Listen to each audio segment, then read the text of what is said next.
রাজধানীতে বিদ্যুৎ ভবনের মুক্তি হলে সই হলো বেসরকারি উদ্যোগে বিদ্যুৎ উৎপাদন খাতের সবচেয়ে বড় বিনিয়োগ চুক্তি। চীনের সেপকো ও এইচটিজির সঙ্গে যৌথভাবে ৬০০ একর জমির উপর ২৫,০০০ কোটি টাকার এ উদ্যোগের ৭০% মালিকানা দেশের অন্যতম সেরা শিল্প প্রতিষ্ঠান এস আলম গ্রুপ। প্রকল্প বাস্তবায়নের জন্য এবং পরিবেশগত প্রভাব সমীক্ষা সহ বিভিন্ন প্রয়োজনীয় সমীক্ষা সমূহ সম্পন্ন করা হয়েছে। ৩টি চাইনিজ ব্যাংক ইতিমধ্যে $2 বিলিয়ন মার্কিন অধিক ঋণ প্রদানের তাদের ইচ্ছাপত্র প্রদান করেছে।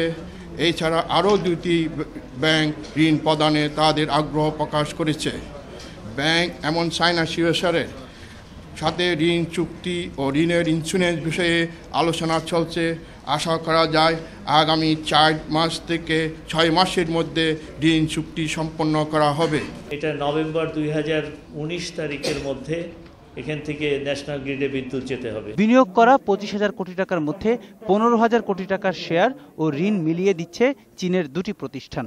We are privileged to contribute in the development of Chittagong area. কয়লা ভিত্তিক বিদ্যুৎ কেন্দ্রে দেশে দক্ষ শ্রমিক না থাকায় চীনের শ্রমিকরা এই প্রকল্প বাস্তবায়নে কাজ করবেন। তাদের সঙ্গে থাকবে বাংলাদেশি ৫,০০০ অদক্ষ শ্রমিক। I just met the ambassador only last night and he was always very gung-ho about cooperation between the two countries, and here is one more example of how we are moving forward. চট্টগ্রামে আনুষ্ঠানিক নির্মাণ কাজ শুরু হবে মার্চের দ্বিতীয় সপ্তাহে। Pranab Chakraborty, ২১ television, Dhaka.